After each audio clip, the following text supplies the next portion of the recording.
Buenas tardes, vamos a empezar la clase que me corresponde dictar. Básicamente el tema es anemia ferropénica, pero me parece que es importante hacerles una introducción de lo que son los síndromes anémicos. ¿Ok?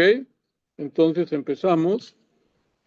Debemos recordar que para estudiar las anemias, la prueba más fidedigna para que evidencie o no anemia es la determinación de la hemoglobina. Y quizá esto lo van a entender cuando vean que hay una disociación entre la cantidad de hemoglobina y hematocrito, sobre todo en la anemia más frecuente en el mundo, que es la anemia ferropénica.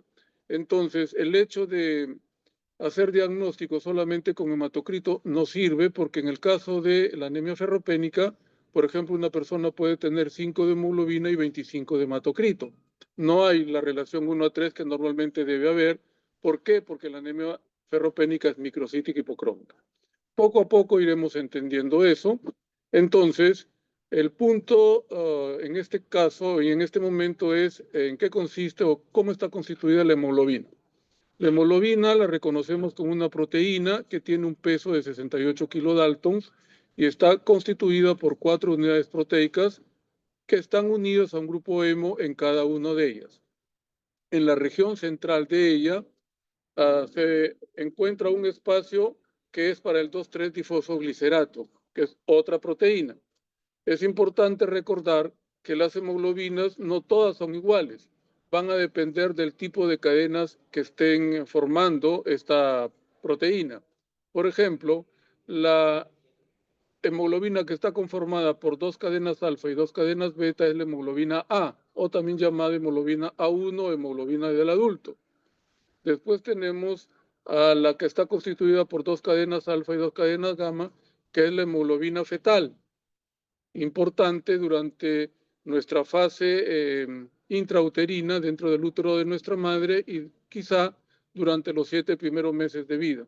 Después tenemos aquella que está constituida por 2 cadenas alfa y 2 cadenas delta, que es la hemoglobina A2, que también es un componente normal. En cambio, las cadenas épsilon y las cadenas zeta constituyen parte de las hemoglobinas fetales que obviamente cuando nacemos ya no tienen importancia. Entonces, podríamos concluir que la hemoglobina es una proteína sumamente compleja que está constituida por 2 estructuras importantes, el nucleoén, que tiene una cadena llamada protoporfirina, y el hierro, que tiene que estar con valencia 2 para que pueda captar oxígeno y llevarlo a los tejidos, que es la función fundamental de la hemoglobina. Y una fracción totalmente proteica llamada globina, que tiene 2 cadenas alfa determinadas genéticamente en el cromosoma 16 y 2 cadenas no alfa, que es la que va a dar el nombre a la hemoglobina. Si es cadenas beta, entonces hemos dicho hemoglobina A1 o hemoglobina del adulto. Si es con cadenas gamma, la hemoglobina fetal, y si es con cadenas delta, la hemoglobina A2. Como vemos en esta diapositiva, la hemoglobina A o hemoglobina del adulto está constituida por 2 cadenas alfa y 2 cadenas beta.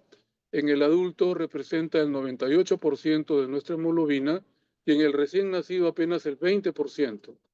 Después tenemos a la hemoglobina A2, que está constituida por 2 cadenas alfa y 2 cadenas delta. En los adultos máximo debe ser 3,5%. Retener esta cantidad porque cuando la persona tiene más de 3,5% debemos sospechar en una beta talasemia menor, que es una anemia hemolítica congénita. En el recién nacido es apenas el 0,5%. Y por último, la hemoglobina fetal, que está constituida por 2 cadenas alfa y 2 cadenas gamma. En el adulto máximo es el 2% y en el recién nacido es el 80%. Recordar que la hemoglobina fetal es una hemoglobina muy afín al oxígeno, no lo suelta. Y por eso es que entendemos por qué un recién nacido nace con una hemoglobina en 20 y un hematocrito en 60, porque la mayor parte de su hemoglobina es fetal, 80% de su hemoglobina es fetal, y ella se caracteriza, como hemos dicho antes, por retener oxígeno. A medida que el niño va ganando edad, esta hemoglobina fetal va disminuyendo y va incrementándose la hemoglobina A1 o hemoglobina del adulto hasta que llega a la edad de 1 año.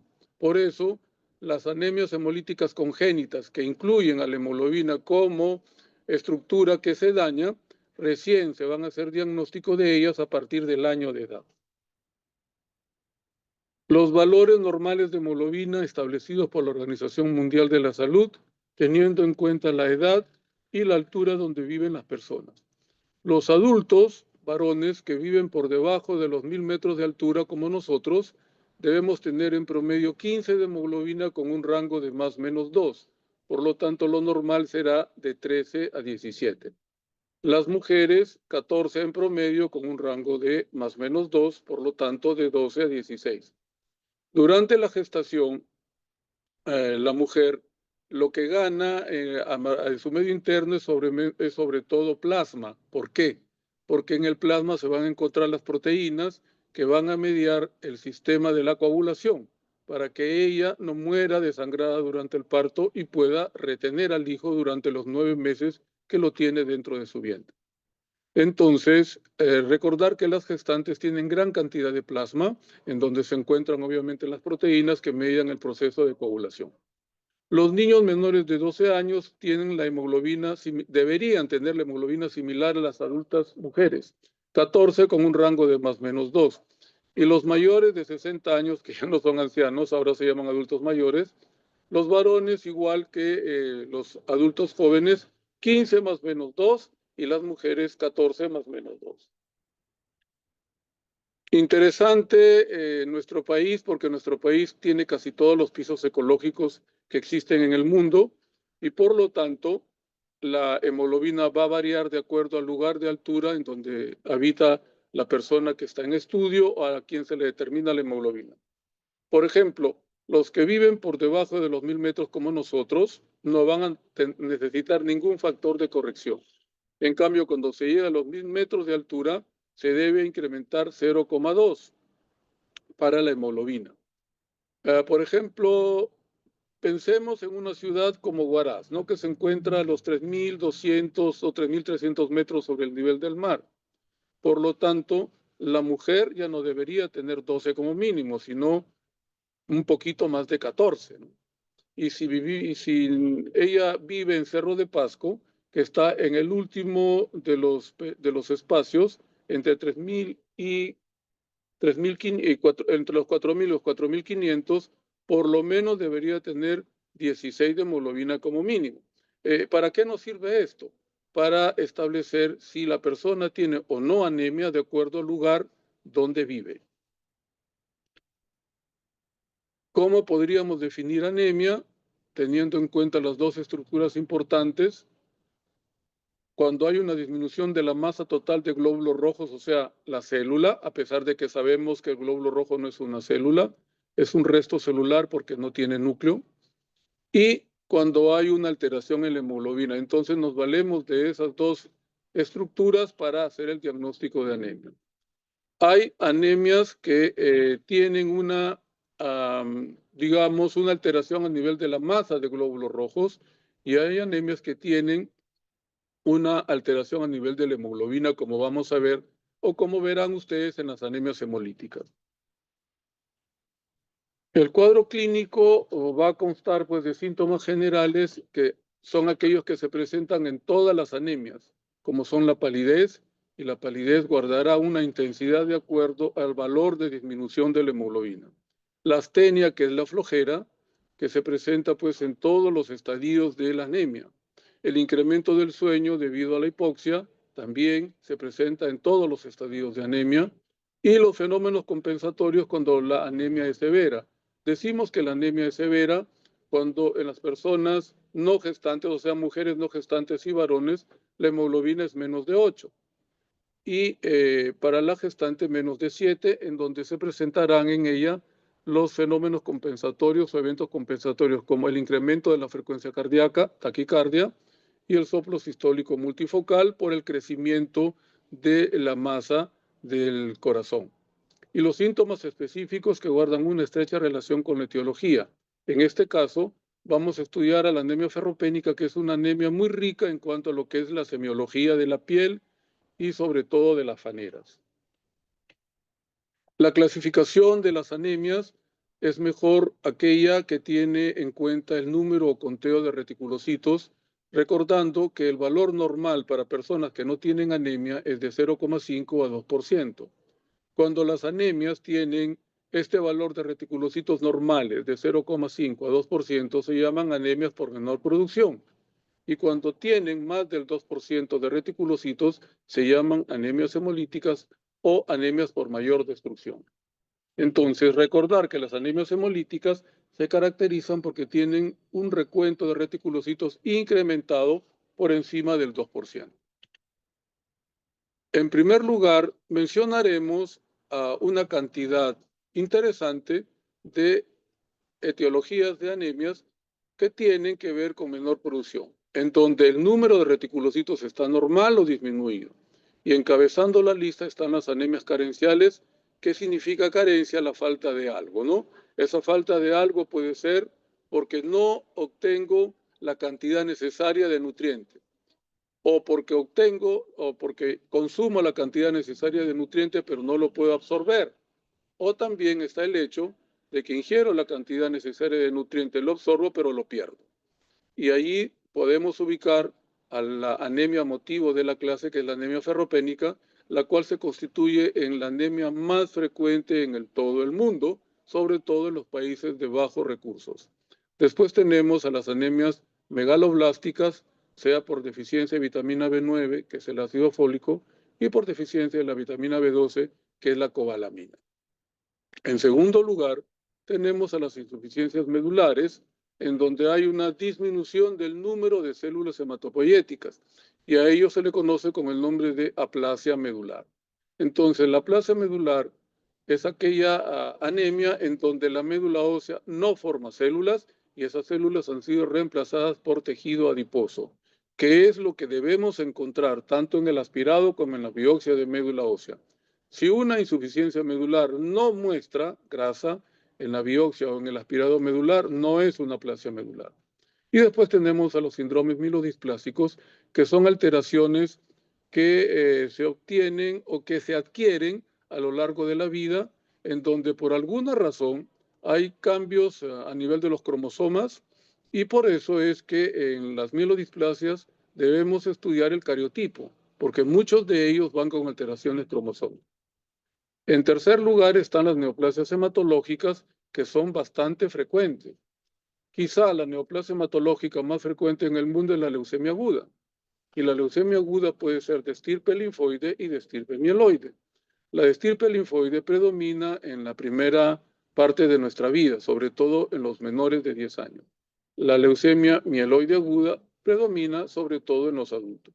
Esto no significa que un niño no pueda presentar una leucemia mieloide aguda o que un adulto no pueda presentar una leucemia linfoide aguda.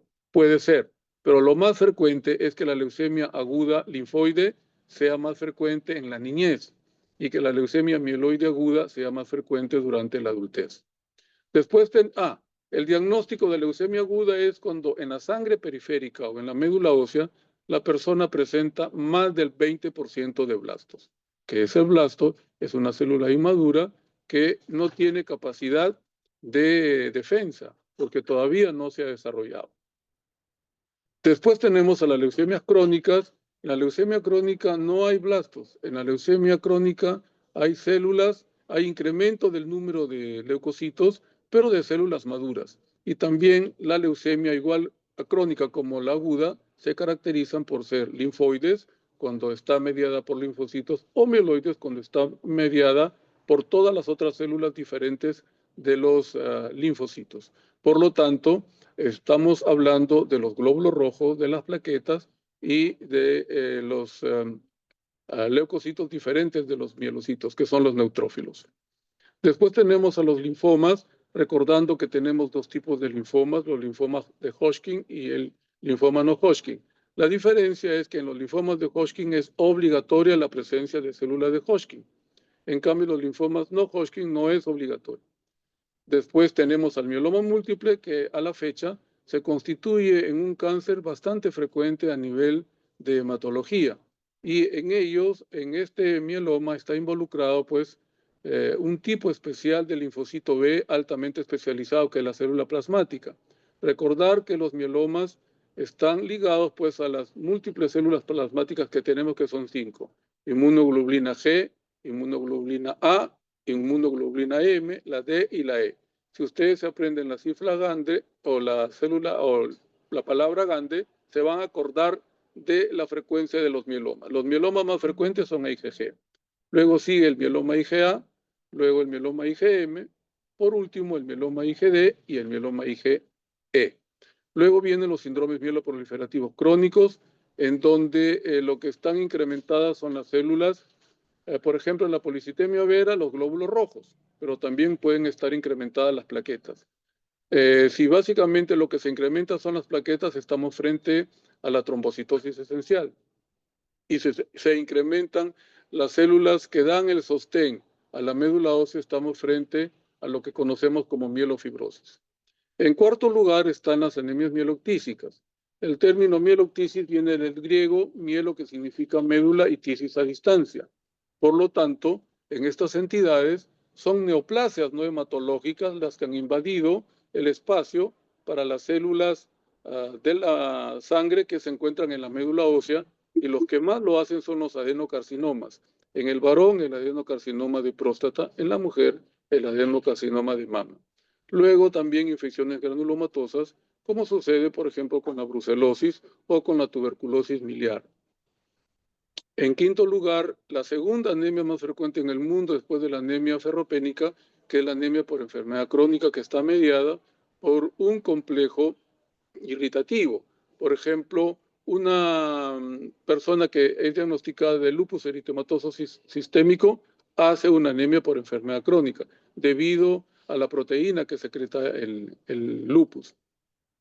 Luego está la anemia por insuficiencia renal crónica.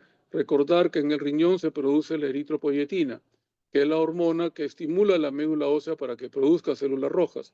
Cuando hay insuficiencia renal crónica, falla este mecanismo y se produce menor cantidad de eritropoyetina, que estimula la formación de rojos. Y por último están las endocrinopatías. Por ejemplo, un paciente que es hipotiroideo, por el mismo hipotiroidismo, puede ocasionar un cuadro inflamatorio y puede dar una anemia por enfermedad crónica. Las personas que tienen, por ejemplo, una disminución en la producción de las hormonas tiroideas y son mujeres, van a tener menstruaciones abundantes y largas. Otro componente más, porque se va a añadir el componente ferropénico por la pérdida. Y el segundo gran grupo de las anemias está involucrado o está enmarcado dentro de las llamadas anemias hemolíticas o anemias por mayor destrucción, que se caracterizan porque van a tener un recuento reticulocitario muy alto, por encima del 2%. Y las vamos a dividir en dos grandes grupos: las anemias hemolíticas congénitas y las anemias hemolíticas adquiridas. Dentro de las congénitas, aquellas que toman las membranas, como son la esferocitosis hereditaria, que es la más frecuente, o la elictocitosis hereditaria. Las enzimopatías, que comprometen a las enzimas que ayudan a fabricar los famosos ATP, que son la energía del glóbulo rojo, como son la deficiencia de glucosa 6-fosfato deshidrogenasa y la deficiencia de piruvato quinasa. Y por último, aquellas que toman la fracción globínica de la hemoglobina, que se llaman hemoglobinopatías. Cuando la alteración es cuantitativa, se llama talasemia. Entonces, en una talasemia puede faltar una cadena alfa o una cadena beta. Entonces, ahí se entiende que la alteración es tipo cuantitativo.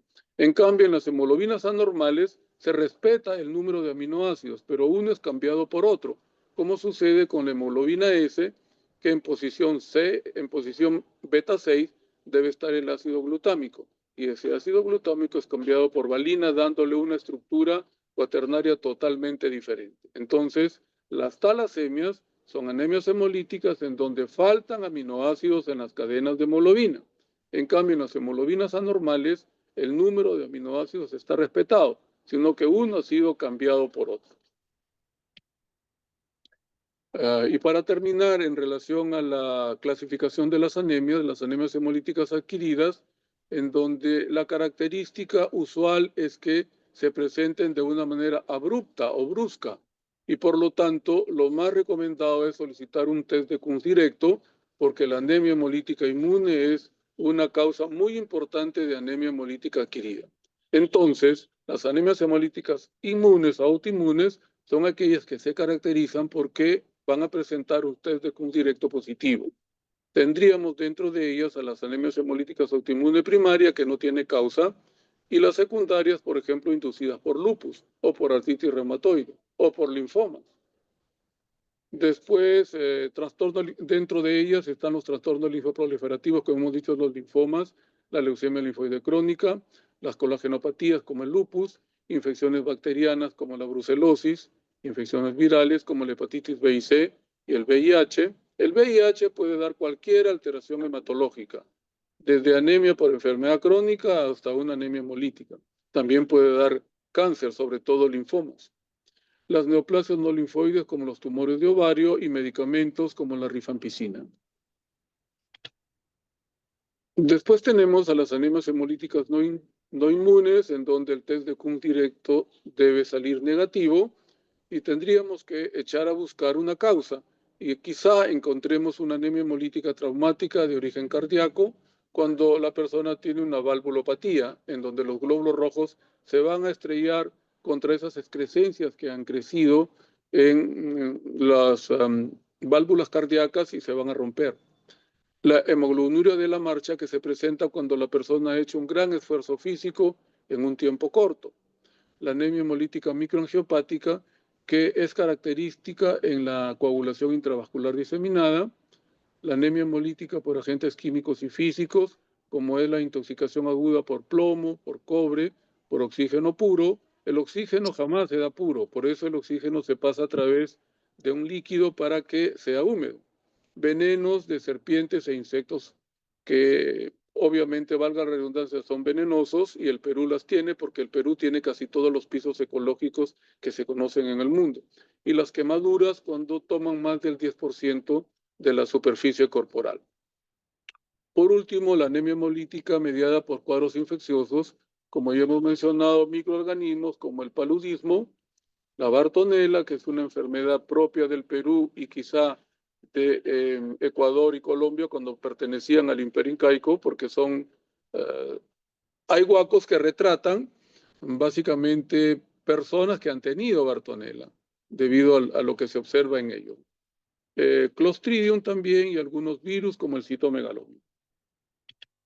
Bien, entonces esa es una introducción que me pareció interesante hacer porque les da un enfoque general de qué cosa es una anemia, por qué es una anemia por falta de células o por falta de síntesis de hemoglobina y cuál es la clasificación de las anemias más sencilla posible para que ustedes lo puedan recordar. Ahora estudiaremos a las anemias carenciales y dentro de ellas a la anemia ferropénica, que es la anemia desafortunadamente más frecuente en el mundo.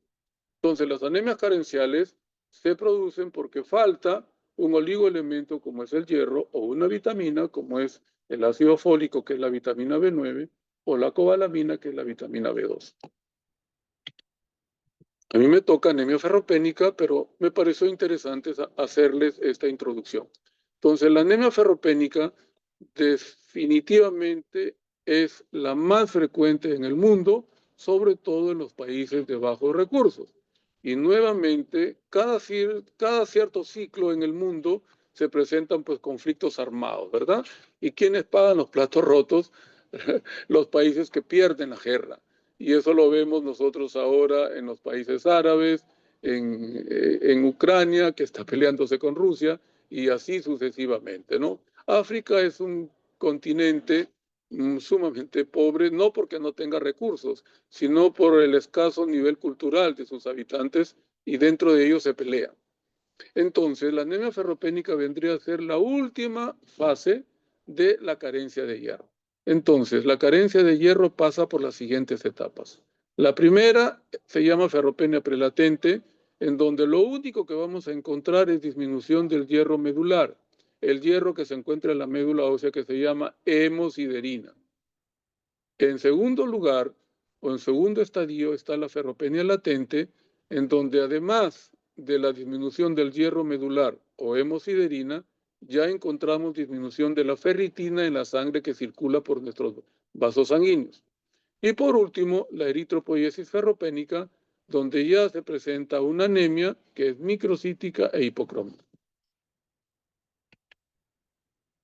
Debemos recordar que el proceso de eritropoiesis ferropénica se da a nivel de lo que nosotros conocemos como islote eritroblástico, que es aquella unidad funcional fundamental para la entrada del hierro de los macrófagos que tenemos en la médula. ¿Qué es un macrófago? El macrófago es un monocito que llegó a un tejido y se queda allí mucho tiempo. En el caso de la médula ósea, este monocito que llegó a la médula ósea se convierte en un macrófago, pero que guarda hierro. Y ese hierro lo va a ceder a los eritroblastos para formar un glóbulo rojo normal. Entonces, la conformación del islote eritroblástico está dado por un macrófago que se encuentra en el centro, digamos, que va a ser rodeado de eritroblastos. Y por rofeocitosis, el macrófago cede el hierro a los eritroblastos. O sea, el macrófago cede el hierro que contiene en su interior a través de proteínas que transportan este hierro a las células que se han formado de estirpe roja, que son los eritroblastos. El hierro medular, en su 80%, sirve para formar hemoglobina y el 20% se encuentra como depósito móvil, que es la ferritina, la cual se constituye en la prueba de oro hasta la fecha para hacer el diagnóstico de anemia ferropénica con todos los problemas que tiene, porque debemos recordar también que la ferritina es un reactante de fase aguda, por lo tanto se eleva falsamente en los cuadros inflamatorios o infecciosos. Y allí sí podemos tener problemas. Pero si tenemos una anemia que es microcítica hipocrómica y que va con ferritina más o menos elevada, tendríamos que ir hacia la médula ósea para saber cómo se encuentra la hemosiderina, ¿no? Para eso sirve la hemosiderina, para dilucidar si además de la anemia ferropénica encontraremos una anemia por enfermedad crónica en donde hay una producción de proteínas que median los procesos inflamatorios. ¿Qué sucede en la eritropoiesis ferropénica? Que como no hay hierro guardado en los macrófagos que están en la médula ósea, no hay transferencia del hierro medular a los eritroblastos debido a que no hay depósito de este oligoelemento. Y como consecuencia de ello, el glóbulo rojo se forma pequeño y pálido, apareciendo la microcitosis y la hipocromía. Las causas de la anemia ferropénica van a tener una estrecha relación con la edad. La causa más frecuente en los niños es la ingesta inadecuada, debido a que el niño crece rápido y no ingiere la cantidad necesaria de hierro a través de los alimentos. Cuadros de malabsorción, donde la persona puede ingerir lo que necesita, pero no lo puede absorber. Pérdida crónica. Esto se da sobre todo en las personas adultas. Por ejemplo, en una mujer cuando empieza el proceso de menstruación. Por eso las mujeres se comportan como varones, digamos, hasta antes de la regla, ¿no? Hasta antes de la menarquia. A partir de la menarquia ya cada sexo tiene su rumbo. El varón sigue siendo una población de bajo riesgo para anemia ferropénica y la mujer se convierte en una persona o un ser de alto riesgo para anemia ferropénica debido pues a la pérdida menstrual, ¿no? Lo usual es que la regla no dure más de 5 días. Si dura más de 5 días y es abundante, se va a ir depletando los depósitos de hierro que tenemos y después de un tiempo se presentará anemia microcítica hipocrómica, por lo tanto ferropénica. También la anemia ferropénica se puede encontrar en los cuadros de hemólisis intravascular, cuando el glóbulo rojo se rompe dentro de los vasos sanguíneos y libera su contenido y se excreta a través de la orina, como sucede en la hemoglobinuria paroxística nocturna, por ejemplo.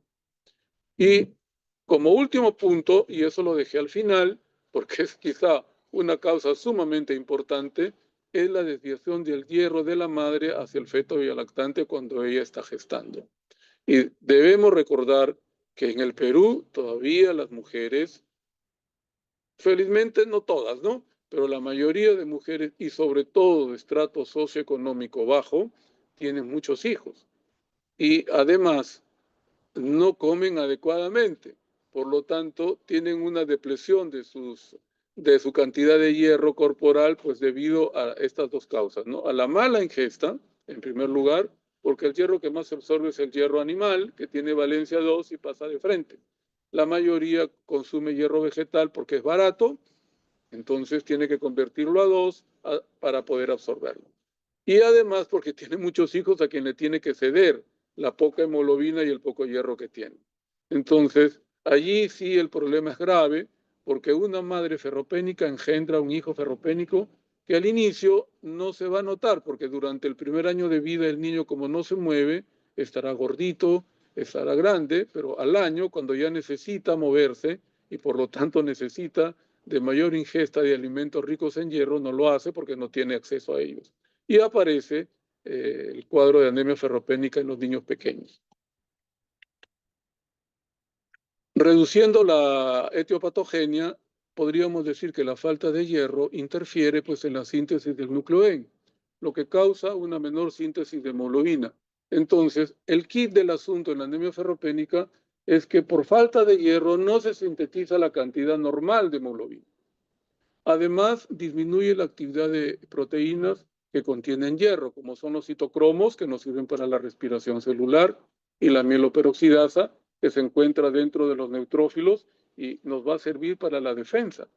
Por lo tanto, un ferropénico también está inmunosuprimido, entre comillas, ¿no? Porque no tiene una buena mieloperoxidasa debido a que le falta hierro. Lo más grave es la disfunción neurológica, en donde hay una disminución del rendimiento intelectual, debido a que no hay suficiente cantidad de hierro en el cerebro. Por lo tanto, el niño, ahí podríamos entender por qué un niño no entiende lo que lee y no puede escribir adecuadamente, porque el cerebro no ha desarrollado normalmente debido a la carencia de hierro. El niño se torna irritable, el niño prefiere a la madre que tiene dolor de cabeza, cuando un niño tiene cefalea es que realmente la tiene. No es como el adulto, que los problemas le crean cefalea por problemas, pero no porque tiene un daño orgánico, podríamos decir, ¿no? Y aparece la pica. ¿Qué cosa es la pica? La pica es la necesidad imperiosa de ingerir una sustancia de cualquier cosa que usualmente no se consume. Por ejemplo, tierra, papel, tiza, liquid paper, lo que a ustedes se les ocurra. Yo he tenido alumnas de medicina inclusive, por lo tanto, no de estrato socioeconómico bajo, que comían el liquid paper, que se comían el cabello, que comían papel que arrancaban de sus cuadernos. Inclusive una hizo un tricobezoar, o sea, se obstruyó a nivel del tubo digestivo por comer pelo y tuvieron que operarla porque hizo un cuadro obstructivo. Se le encontró pues esa cantidad abundante de cabellos en su aparato digestivo. Después también hay una disminución de la secreción de ácido gástrico y puede haber pues lo más característico que vamos a observar cuando hacemos el examen clínico, aunque ya casi nadie examina ahora a los pacientes porque cuando nos obligan a escribir por computadora pierdes el tiempo escribiendo con la computadora y ya no examinas al paciente, ni siquiera lo miras a la cara, ¿no? Lo cual es triste. Bueno, ahora es así. Entonces, tendremos que buscar las manifestaciones de ferropenia a nivel de la piel estará seca, estará delgada, el cabello estará sumamente delgado, quebradizo, con horquillas, o sea que se divide en dos y se cae. Entonces, síntomas específicos en relación a la carencia de hierro a nivel de la boca, la glossitis, que es la depapilación de la lengua, la estomatitis, que vendría a ser pues el labio seco, la queilitis comisural o rágades, que hay resquebrajamiento de las comisuras labiales. A nivel de las uñas primero se tornan más delgadas, luego se aplanan, y eso se llama platoniquia, y luego pueden incurvarse, y eso se llama coiloniquia. Después vamos a pasar diapositivas con figuras al respecto. A nivel de los cabellos, primero, como hemos dicho, el cabello se adelgaza, se parte, y eso se llama horquilla, y luego se torna seco y se cae. Después viene la pica, que es la necesidad imperiosa de comer alguna sustancia que usualmente no se consume, como ya hemos mencionado, tierra, papel, lo que a ustedes se les ocurra. Algunas personas inclusive chupan limón, que tampoco es muy usual de ver, ¿no? O comen mucha sal, que tampoco es usual. Y a nivel del estómago hay dispepsia. ¿Por qué? Porque los pliegues gástricos están planos. De ahí hemos traído algunas diapositivas con figuras donde mostramos las escleras de color azul que se da por adelgazamiento de la esclerótica. A la derecha y en la parte superior, esta señora mayor nos está mostrando labios secos y nos está mostrando queilitis comisural, resquebrajamiento de las comisuras labiales. En la parte de abajo vemos la coiloniquia, que vendría a ser la inversión de la curvatura normal de la uña, ¿no? La uña debe ser abombada hacia afuera, no hacia adentro. Y en la última diapositiva inferior derecha, para mí, estoy mostrando la lengua totalmente depapilada, pero pálida, porque la lengua depapilada también se presenta en las anemias megaloblásticas, como seguramente les hablará o les habló el colega que ha hablado sobre anemia megaloblástica, pero la característica de la glositis en anemia megaloblástica es que la lengua está depapilada, pero es sumamente roja. En cambio, en la anemia ferropénica está depapilada, pero es pálida. Esa es la diferencia. Importante recordar esto, poblaciones de alto riesgo para anemia ferropénica. Desafortunadamente los niños, que son el futuro de cada país, sobre todo entre los 6 meses a 2 años. ¿Por qué? Porque es donde más crecen y son los considerados de altísimo riesgo. Después vienen los niños de 2 años a 5 años. Recordar que el 80% del cerebro de una persona se forma hasta los 5 años. Si ese niño hasta los 5 años no recibió la suficiente cantidad de hierro, no va a tener un desarrollo cerebral adecuado. Y por lo tanto, cuando le llegue a ir al colegio, no va a entender lo que su profesor trata de explicarle en matemáticas y en comprensión de lectura, lo cual sería pues un problema y una pena, ¿no? Después en los adolescentes, porque el adolescente en un año te puede crecer hasta 10 centímetros. Eso se ve en los varones sobre todo. En cuarto lugar, las mujeres en edad reproductiva porque presentan regla y al inicio la regla, como las hormonas todavía no están reguladas en su producción, pues pueden tener reglas que duran hasta 8 días, 10 días, ¿no? Y se va perdiendo hierro con cada regla. Y por último, las personas mayores de 60 años, porque van a tener gastritis crónica que va a dificultar o a impedir la absorción del hierro de manera normal. Y aquí una cachetada para nosotros nuevamente con este mapa que da una pena porque nosotros vivimos en un continente que se llama América Latina, ¿no es cierto? Y si comparamos con el resto del mundo, vemos que América Latina podría considerarse como el continente más desigual del mundo, porque tenemos en la parte norte Canadá, Estados Unidos y Alaska, que pertenece a Canadá. Después viene México y América Central, luego viene la América del Sur, donde se concentran 3 países con alta incidencia de anemia ferropénica, que está Perú, Brasil y Bolivia. Entonces, por eso muchos estudiosos dicen que América Latina es el continente más desigual del mundo. Recordar que América Latina va desde México hasta Chile. Entonces, ustedes vean que ahí hay diferente tonalidad en cuanto al rojo para ver la intensidad de la anemia ferropénica.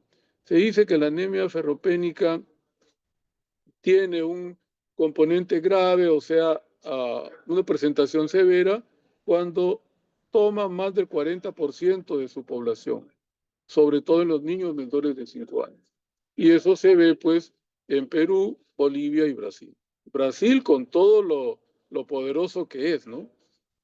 En cambio, vamos a Europa y por lo menos todo es igual. En África, pues pobrecitos, los africanos están peor que nosotros, pero es lo que, digamos, se presenta en casi todo el continente africano. Requerimientos diarios de hierro en la dieta según la edad. Los niños entre 1 año a 5 años requieren 8 miligramos de hierro por día. Los niños entre 5 a 12 años requieren 12 miligramos por día.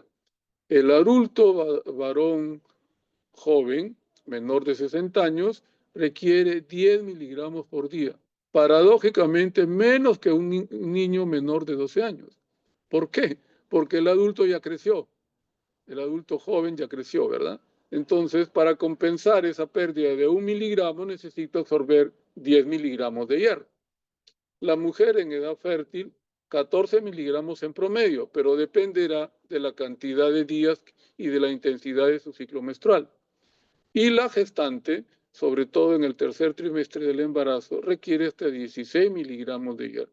Recordar que usualmente la absorción varía pues de acuerdo a la intensidad de la anemia. Si no tenemos anemia ferropénica, absorbemos el 10%.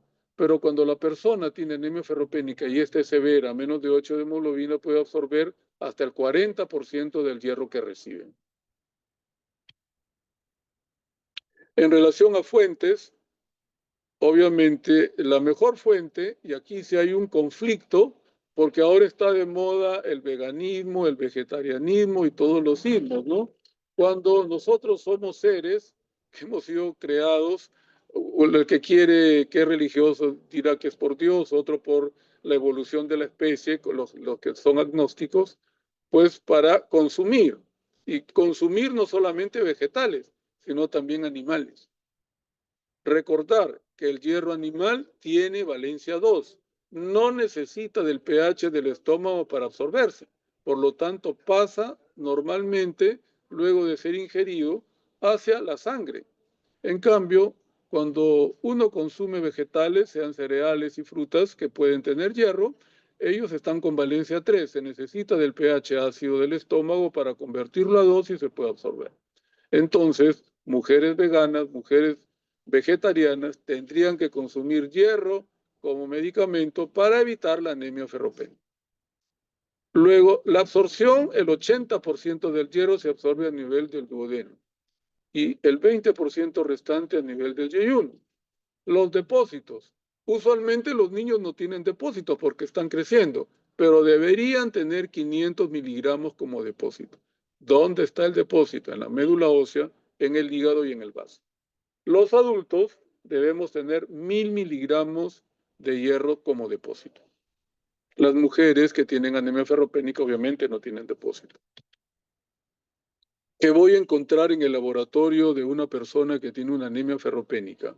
En el hemograma, yendo por series, la serie roja, en primer lugar, los glóbulos rojos van a ser de diferente tamaño y eso se llama anisocitosis, incremento de la anisocitosis. Y en promedio encontraremos glóbulos rojos pequeños, a lo cual llamamos microcitosis, cuando el volumen corpuscular medio es menor de 80 femtolitros. Y además hipocrómico, o sea, pálido, cuando la hemoglobina corpuscular media es menor a 27 picogramos. Podemos encontrar las células en habano que tienen la forma de un habano, que es un cigarro, o en lápiz. Los leucocitos normalmente están normales en su cantidad. Las plaquetas sí tienen que ver. Puede presentarse trombocitopenia o plaquetopenia hasta en un 28% en los niños y no tiene una explicación clara. Pero la trombocitosis sí está relacionada con pérdida. La trombocitosis hasta en el 35% se puede presentar en niños que tienen parásitos que se alimentan de sangre. Y ahí está obviamente la pérdida. Y en el caso de los adultos, se encuentra hasta en un 50-75% por pérdida. Cuando un varón adulto tiene una pérdida está fregado porque la causa más importante es el tubo digestivo. Y quizá una causa muy importante en el adulto que no debe ser ferropénico y que lo es, está pues no solamente en el tubo digestivo, sino que es de mala, digamos, etiología, porque lo que debemos descartar es un cáncer desde el esófago hasta el colon. Y para eso se debe hacer una endoscopía alta y baja. Entonces, recordar que la anemia ferropénica en los adultos es básicamente por pérdida y que en los niños es por falta de ingesta. Aquí tenemos hemogramas que han sido procesados por los llamados ahora procesadores automáticos de hemogramas, en donde en un minuto te dan toda esta información.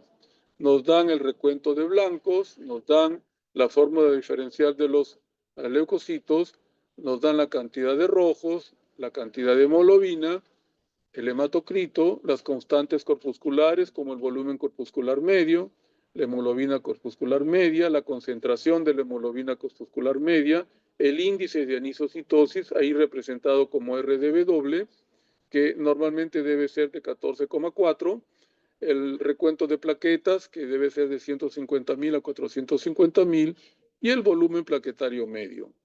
Entonces, ahí estamos viendo que el recuento de leucocitos está normal, el diferencial de los leucocitos está normal, el recuento de rojos está disminuido, la hemoglobina está disminuida, está en 9,7, no importa la edad, para niños y adultos está disminuido, y las constantes corpusculares, sobre todo, es lo que nos interesa para la anemia ferropénica, ¿no? El volumen corpuscular medio está pequeño porque es menos de 80. La hemoglobina corpuscular media está disminuida porque es menos de 27. Y la concentración de hemoglobina corpuscular media también está disminuida porque es menos de 36. Y debemos recordar que la única anemia en el mundo que presenta las tres constantes corpusculares disminuidas es la anemia ferropénica. Entonces, eso deben recordar, que la anemia ferropénica es la única que tiene el BCM, el HCM y el CHCM disminuidos, que ahí está representado como low en inglés, que es bajo, ¿no? El índice de anisocitosis o RDW está elevado porque lo usual y lo normal es que sea hasta 14,4. En este caso, las plaquetas están normales, ¿no? 331.000, y el volumen plaquetario está normal. Entonces, teniendo este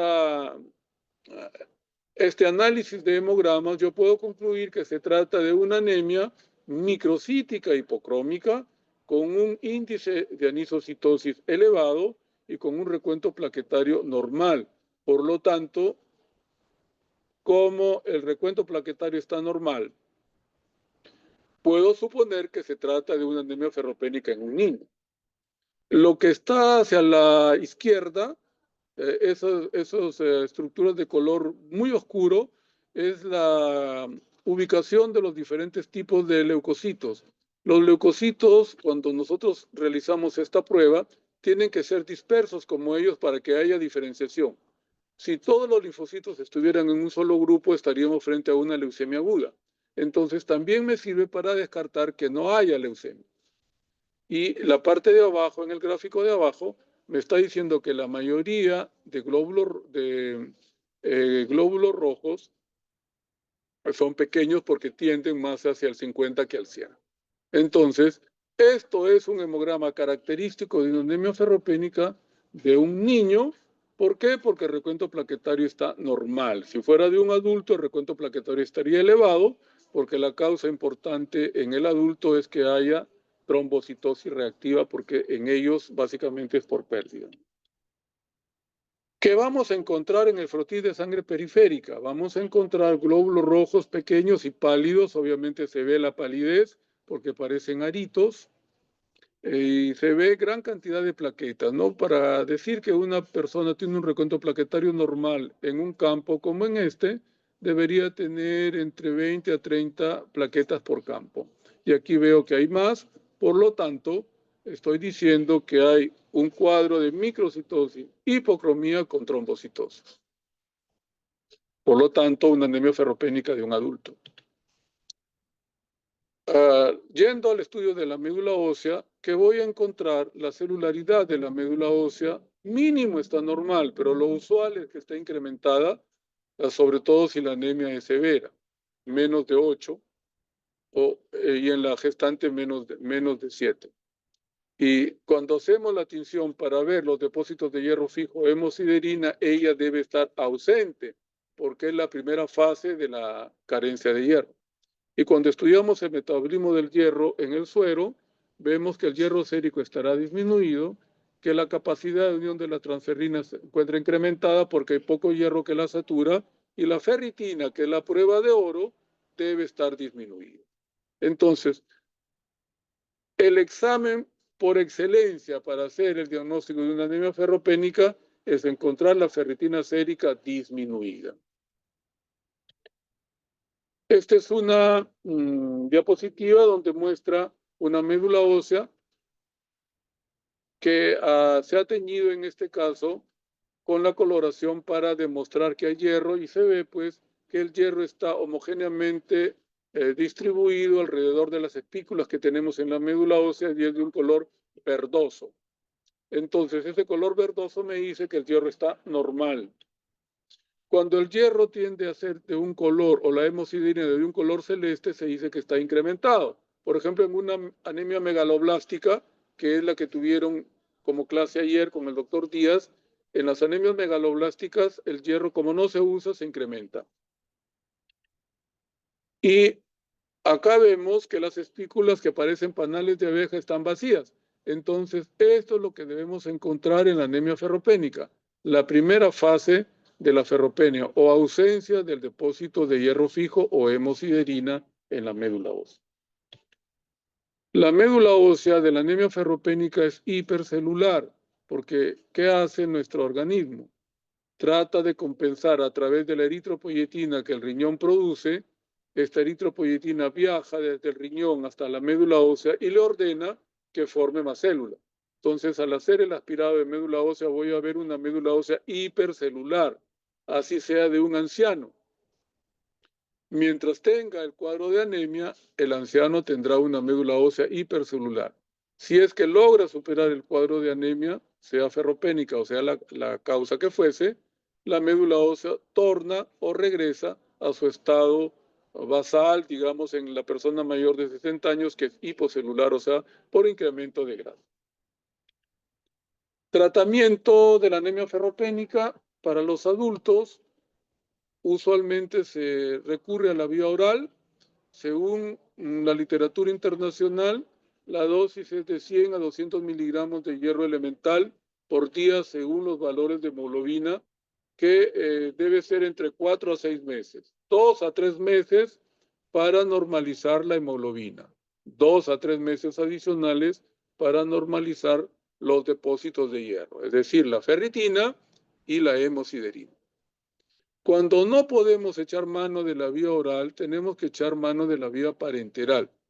Y aquí les traigo la fórmula ideada por Ganzoni en los años 80, en donde él decía que la cantidad de hierro que se puede aplicar por la vena depende de esta fórmula. Hemoglobina ideal, que es a donde yo lo quiero llevar, por ejemplo 15, menos la hemoglobina real, que es la hemoglobina que tiene el paciente, por ejemplo 8, por su peso en kilos, por ejemplo, que pese 60 kilos, por 2.2, que es un índice que él ha calculado para los varones, para las mujeres, y 2.4 para los varones, de acuerdo a la superficie corporal. Más los depósitos. Si es 1000, es para las mujeres, para los varones, perdón, y si es mujer, 500 miligramos. Y de hacer esa operación me va a salir la cantidad de miligramos de hierro que necesito para aplicarle a esa persona, que obviamente se la daré por vía intravenosa, ¿no? El hierro no se aplica intramuscular porque por los años 80 salieron publicaciones diciendo que el hierro intramuscular podría ocasionar un tipo de cáncer como es el miosarcoma. Entonces, el hierro intramuscular, que era de fácil aplicación y que subía rápidamente la hemoglobina, desapareció del mercado debido a esos hallazgos. Ahora se utiliza solo el hierro oral y el hierro parenteral, pero por vía intravenosa. El tratamiento, hay un nuevo hierro que se llama el hierro policarboximaltosa, que cada frasquito tiene 500 miligramos y solo se da por vía intravenosa. Lo que me interesa es la cantidad de hemoglobina. Si tiene menos de 10 de hemoglobina, le doy 2 frascos por vía endovenosa en 30 minutos y luego de una semana un tercer frasco. O sea, en total le doy 1500 miligramos de hierro. Si la hemoglobina es mayor a 10, le doy un frasco endovenoso en 30 minutos y a la semana un frasco endovenoso. O sea, aquí me divide el tratamiento en 2 grupos. Personas que tienen más de 10 de hemoglobina y menos de 12 o de 13, y personas que tienen menos de 10 de hemoglobina. Si la persona tiene menos de 10 de hemoglobina, en total debe recibir 1500 miligramos de hierro policarboximaltosa. Si la persona tiene más de 10 de hemoglobina, pero menos del valor mínimo normal, que es 12 o 13, de acuerdo a si es varón o mujer, va a recibir 2 frascos, es decir, 1000 miligramos de hierro policarboximaltoso. El problema de este hierro es que todavía sigue siendo caro. Un frasco de hierro policarboximaltosa cuesta entre 800 a 1000 soles. Entonces, pocas personas lo pueden adquirir, ¿no? Entonces, la mayoría utiliza hierro sacarato, que es el hierro, un frasquito trae 100 miligramos de hierro y se aplica 200 miligramos por sesión, a razón de 3 sesiones como máximo por semana. Tratamiento para niños, las dosis para los niños obviamente son orales, la aplicación es oral y va de 3 a 5 miligramos por kilo de peso. 3 miligramos por día, si es por kilo por día, si es que el niño tiene más de 10 de hemoglobina, y 5 miligramos si el niño tiene menos de 10 de hemoglobina.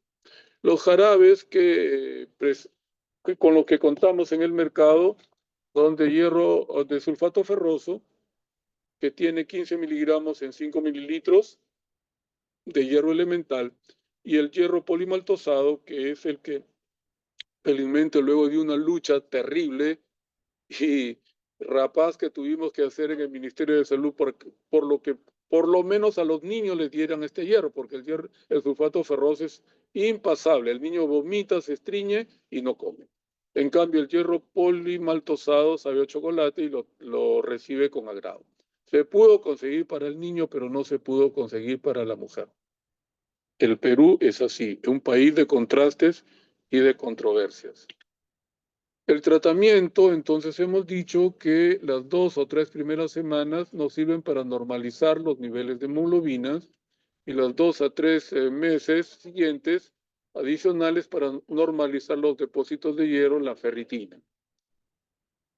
Como una nota especial, recordar que en los niños se recomienda una evaluación cada 6 meses debido a que ellos están en crecimiento y me pueden volver a presentar un nuevo episodio de anemia ferropénica. Bien, con eso hemos terminado la sesión.